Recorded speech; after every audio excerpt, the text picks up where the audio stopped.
Mathematical reasoning पे एक doubt पूछा बच्चों ने, बहुत ही बढ़िया सवाल है। The statement P biconditional Q is not equivalent to, इनमें से किसके इक्विवेलेंट नहीं है।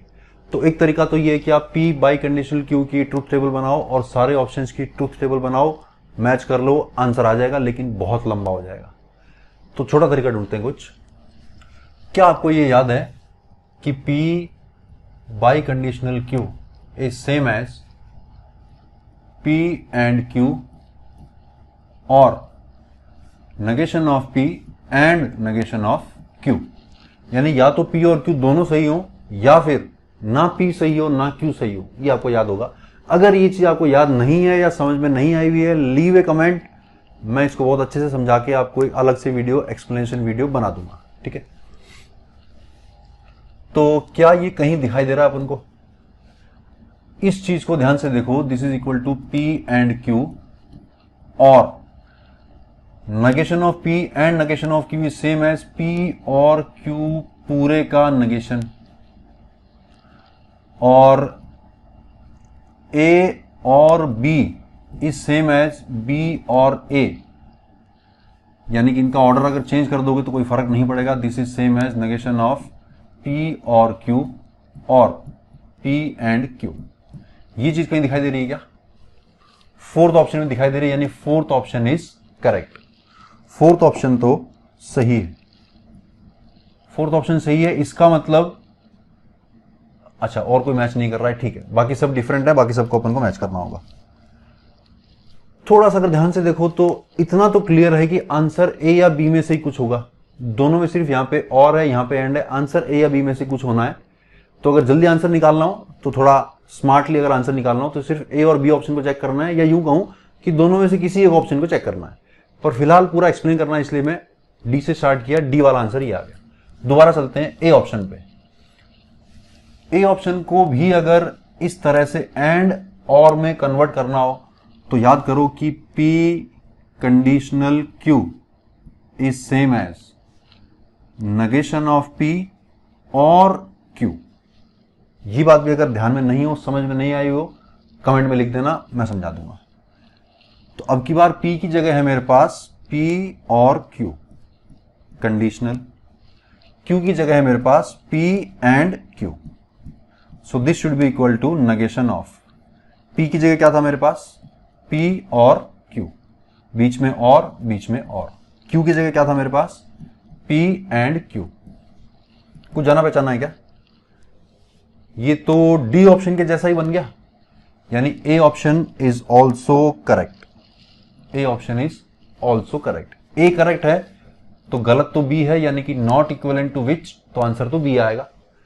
सी ऑप्शन में और आपको चेक करके दिखा देता हूं। ये आपको क्लियर है? This is I am erasing.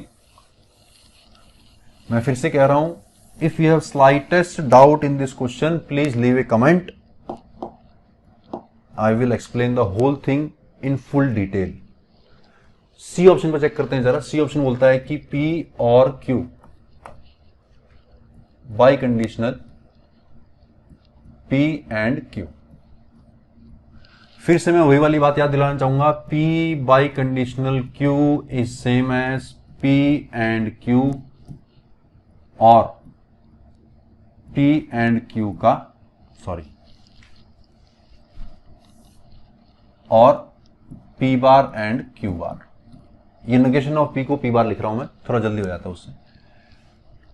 तो यही वाली चीज अगर मैं यहां पे अप्लाई करूं तो P की जगह डालूंगा मैं P और Q, P और Q, एंड Q की जगह डालूंगा मैं P और Q। ये चीज, ये तो लिखा मैंने फॉर्मूला, ये तो मैंने फॉर्मूला लिखा है। अब P बाई कंडीशनल Q, तो अब की बार P की जगह ये सारा डाल रहा हूं और Q की जगह ये वाला सारा डाल रहा हूं।